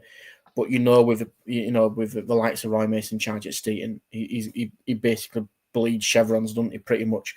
And he knows exactly what he can possibly do with, again, resources that are available. But I think, again, we'll keep in touch with those guys and kind of comment on it, really notable signings. But it's weird because, like I say, in recent years, we've been looking at 5 or 6 teams in that Northwest division, and now we're looking at 2 with Barlick and Steaton. But yeah, I don't know about you. I've not really seen anything that's eye-catching from the pair of them. I'm just quickly scrolling through Barlick just to see if there was anything that I had missed in recent weeks. And to be honest, there isn't. They've announced a whole raft of pre-season friendlies, both home and away, including an away game at Rill at the back end of June. But it's all about kind of friendlies and sponsorship in terms of very little actually in terms of retained players so far as well. Yeah, I've not seen much either from. So yeah, as soon as we're anything, we'll let everybody know. But that's going to be, I think, from when we've seen them, they're strong, but they need to be a little bit more dynamic in that final third. And I think with a couple of additions in that front line, they could be pushing for the playoffs, hopefully. And hopefully they do, because again, that could be an interesting one to see how they can do, because they've got potential again. Again, absolutely. Again, a town the size of Barnoldswick and a really nice little setup down at the Silent Night Stadium. So again, a club with certain potential. Well, that's an hour and almost 45 later. We have kind of wrapped up our first episode of the West Yorkshire Non-League Show. We'll try and be a little bit more concise, maybe in the next episode. But it shows how long we've been going on for, because you literally can't see me now. Yeah, you are just a face basically in the dark. Silhouette. But we have got through a heck of a lot. As I say, it's been a very busy period. It will continue, I'm sure, to be a very busy period between now and the start of the season, when it will be all about the extra preliminary rounds of the FA Cup in probably about a fortnight's time now. What the FA Cup's like, actually. Yeah, and a lot to look forward to. Yeah, and Craig was saying this, and I saw this. I think Wakefield, the one that opened up open trials only last night or the night before. So this team's getting in pre-season already, which is just crazy. So we'll be trying to keep in touch with people. I know we've put the call out on our socials, and we'll still say that if clubs want to get involved and join us on the show, it'd be really good to hear from you all. Players and managers alike, to give a bit of an insight. We've heard it obviously from Bradford Park Avenue tonight, so it'd be good to get some more clubs involved. And listen, reach out to us, and like I say, Route 1 have already done it, so it'd be really good to go down and visit some of these. We can feature some of the friendlies. We talk about this every year with some of the other chaps who may not have seen some of these non-league friendlies. They're not friendlies. They're absolutely not friendlies. It's like a Royal Rumble. Think of when you're a kid, Royal Rumble. That's literally what some of these friendlies are like in our region. Because we're all mates, they all know each other, probably work with each other, want bragging rights, and so it's always good to go and watch them. And like I said, it's good to hopefully update everybody. You've called for us to come back a little bit, which is what we said we'd do. Like I say, we'll condense it a little bit more, because we've wrapped up probably 4 weeks worth of stuff in an hour and 45 minutes, and we'll be a little bit tighter. But yeah, we'll be definitely updating everybody of what's happening around non-league. Absolutely. Big thank you then to anyone that has been with us from the start of tonight's episode. Don't forget, you can get your comments in both on the YouTube channel and on X as well if you are watching it at a later date as well. Let us know your thoughts and views on the show, what you'd like to see more of across the non-league scene, and what we can do to improve the content really from a non-league perspective. But from myself and from Lou, a big thank you to Tom Stravic, and of course to the Bradford Park Avenue manager Craig Elliott, who joined us at the start of the show. We'll be back with another non-league show very soon here on the West Yorkshire Football Show. But enjoy the rest of your evening, and we'll see you soon.